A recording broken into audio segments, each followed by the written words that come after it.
पश्चिम बंगाल में 4 चरणों के मतदान हो चुके हैं और वहीं 17 तारीख को 5वें चरण के मतदान होंगे।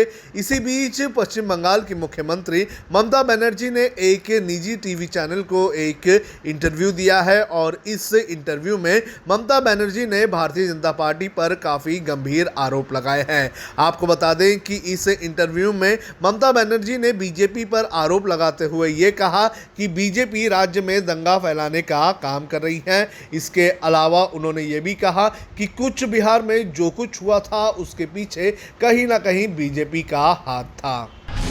पीएम केयर्स फंड के तहत 100 नए अस्पतालों में होगा उनका खुद का ऑक्सीजन प्लांट। केंद्र सरकार ने गुरुवार को ये जानकारी दी। भारत सरकार ने 50,000 मैट्रिक मेडिकल ऑक्सीजन आयात करने का निर्णय भी लिया है। इसके लिए टेंडर भी जारी किए जाएंगे। सूत्रों ने कहा है कि अधिकार प्राप्त समूह ऑक्सीजन आपूर्ति का संकट झेलने वाले 12 राज्यों में इसकी निगरानी करेगा। दरअसल 12 राज्य जहां कोरोना के सबसे ज़्यादा केस आए हैं वहां ऑक्सीजन की ज़रूरत बढ़ रही है। ये राज्य मध्य प्रदेश, महाराष्ट्र, गुजरात, उत्तर प्रदेश, दिल्ली, छत्तीसगढ़, कर्नाटक, केरल, तमिलनाडु, पंजाब, हरियाणा और राजस्थान है। दिल्ली हाईकोर्ट ने निजामुद्दीन मरकज में रमजान के दौरान एक साथ 50 लोगों को नमाज पढ़ने की इजाज़त दे दी है। कोर्ट ने गुरुवार को यह फैसला सुनाया।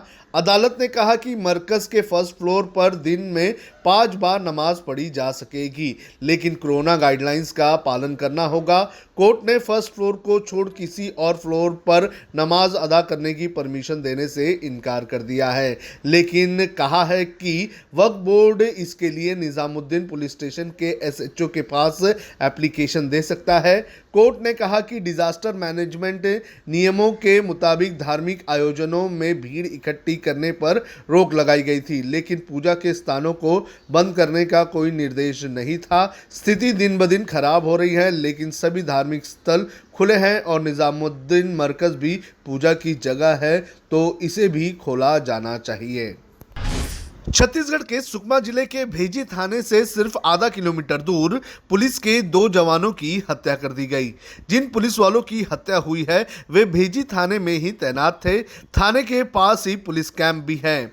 गुरुवार को दोनों जवान बाइक से बाजार की तरफ जा रहे थे, तभी इनका रास्ता रोककर किसी ने गले पर धारदार हथियार से हमला कर दिया और फरार हो गया।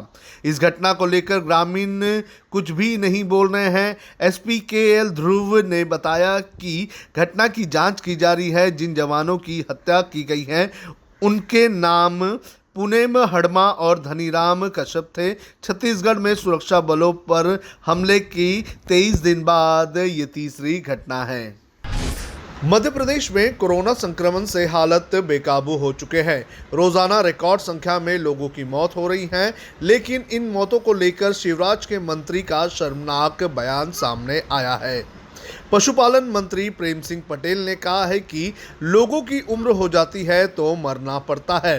दरअसल प्रेम सिंह से कोरोना से ही हो रही मौतों को लेकर सवाल पूछा गया था, तो उन्होंने कह दिया कि मौतें हुई हैं, इन्हें कोई रोक नहीं सकता। कोरोना से बचने के लिए सब लोग सहयोग की बात कर रहे हैं। विधानसभा में हम सब चर्चा कर रहे हैं। मास्क पहने, दूरी बनाकर रखें और डॉक्टर को दिखाएं। हर जगह डॉक्टर की व्यवस्था की गई है। आप कह रहे हैं रोजाना लोग मर रहे हैं, लोगों की उम्र हो जाती है तो मरना भी पड़ता है। अब खबरें पाइए सबसे पहले हमारे मोबाइल न्यूज एप्लीकेशन पर। एंड्रॉइड या iOS प्लेटफॉर्म पर जाइए, HW न्यूज नेटवर्क को सर्च कीजिए, डाउनलोड कीजिए और अपनी सुविधानुसार भाषा का चयन कीजिए। खबरों की भीड़ में अपने काम की खबर पाते रहिए।